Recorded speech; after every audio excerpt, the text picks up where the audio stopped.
Hey everyone, Charlie. Welcome back to Natural Fukui. Once again, today we are back in the hopeful garden.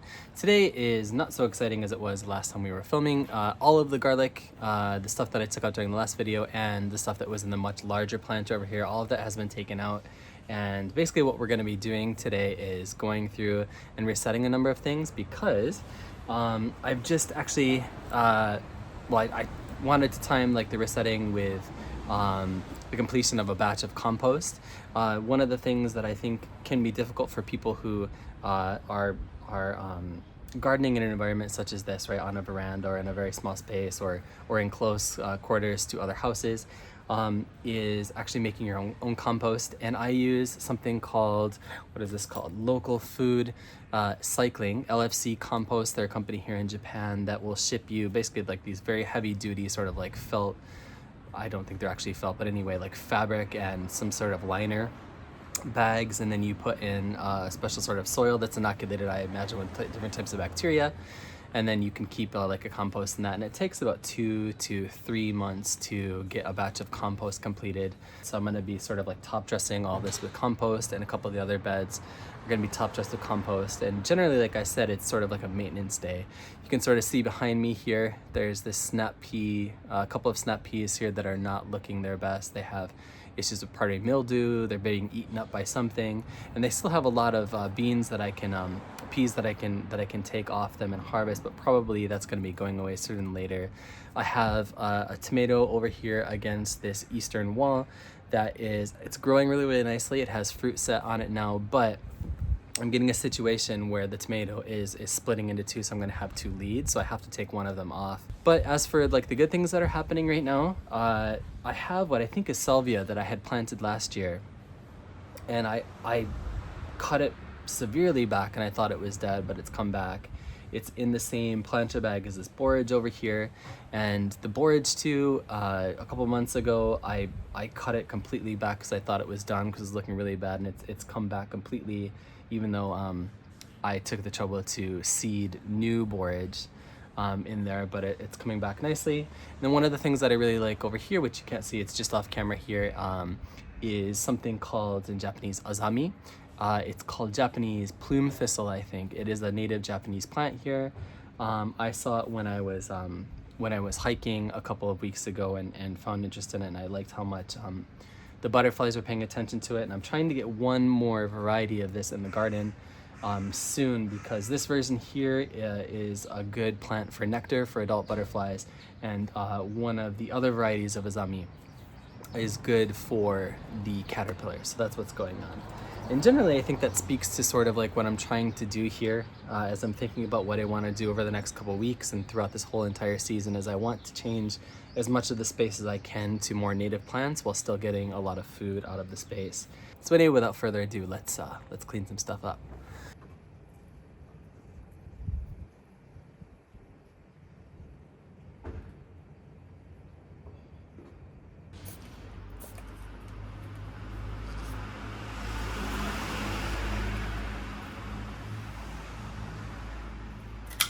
Whoa, it's a big piece.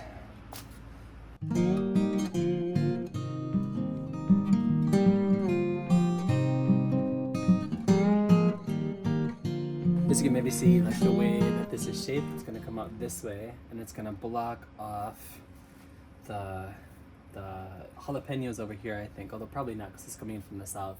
But I don't really like how it's sort of running toward the jalapenos and over towards this sweet olive over here. So what we're going to do is we're going to turn this to face this way, and then it's more aligned.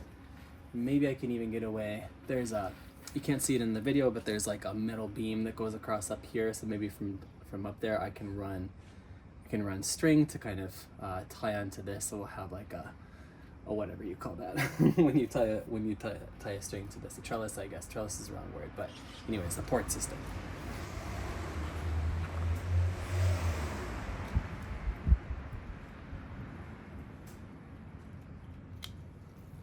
Well, I don't know how it is in your neck of the woods, but one of the things that we're starting to deal with now over here is what's called kamemushi, and literally means turtle bug, but they're actually stink bugs. And they of course do terrible things. Like you can see how there's these discolored areas on here, and it's not just of course peas, but it's also like tomatoes and stuff they'll come and suck on and they'll get discolored. But the good news we're seeing so many different varieties of baby ladybugs out here right now. This one is right like that, the little, like, I don't know, would you call it a scorpion shape kind of thing? Scorpion shaped baby ladybug here. This one's got the white back on it. There's some that you see that have like the red or pink back on them, and we see so many ladybugs out here. And I mean, I'm not noticing too many problems with aphids yet. So I mean, I guess that's we have the ladybugs to thank for that. So I'll take this one too.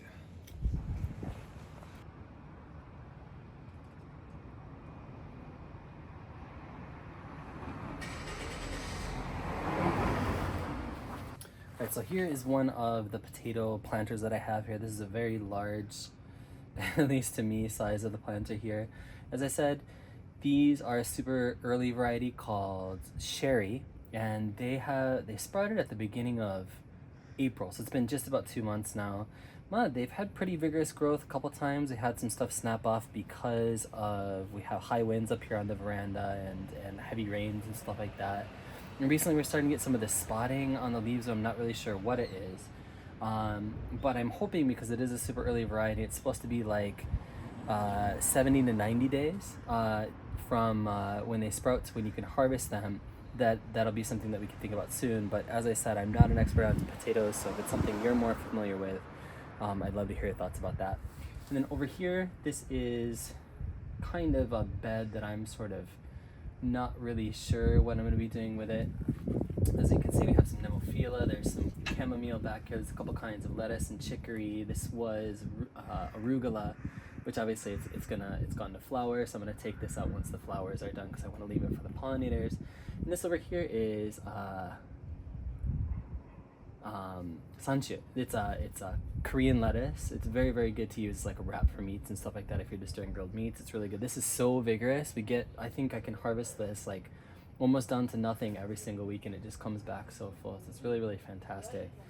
So I'm kind of really torn as to what I'm gonna do with this over the next, I don't know, probably the next week or so, because this will be taken out. These radishes will be pretty much good to go sooner than later. This kale is not looking too hot. It's just been getting beat up by slugs. So like I said, I'm really thinking about what to do here. Probably in place of the sweet peas, there's gonna be some cucamelon or some normal pickling variety of cucumbers that I'm gonna put in here. But I'm wondering what to do with this area here, because this bed gets really, really full sun throughout the summer, so I need something that can handle it, and I don't really need any more tomatoes.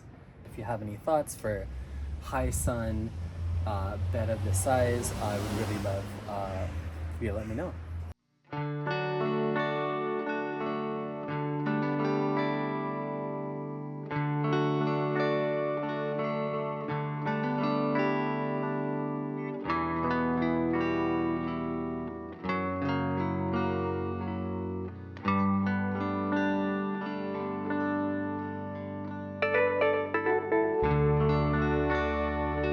Anyway, that's where we're going to end it for today. Thank you so much for watching. I'm going to leave you with one more question.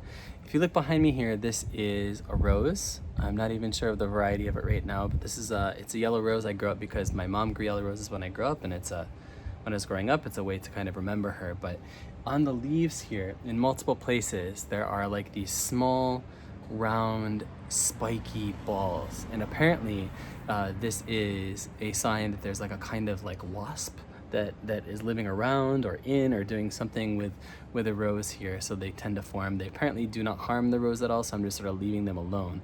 But it's something I've only noticed for the first time this year. This is probably the second year of growth on this, so maybe the wasp just noticed that the rose was here this year. I'm not really sure, but I wonder, have you ever seen these on your roses before? And I wonder how you deal with them, if you do at all. So anyway, thank you very much for watching. We'll be back again probably next week with another installment of something here on Natural Fukui. If you would like to hear more from Natural Fukui, you can also check out the podcast called The Distracted Gardener, in which I talk about gardening ecological issues, and a whole bunch of things. And you can find that on Apple Podcasts or on Spotify or wherever you imbibe your fine podcasts. Thanks for watching.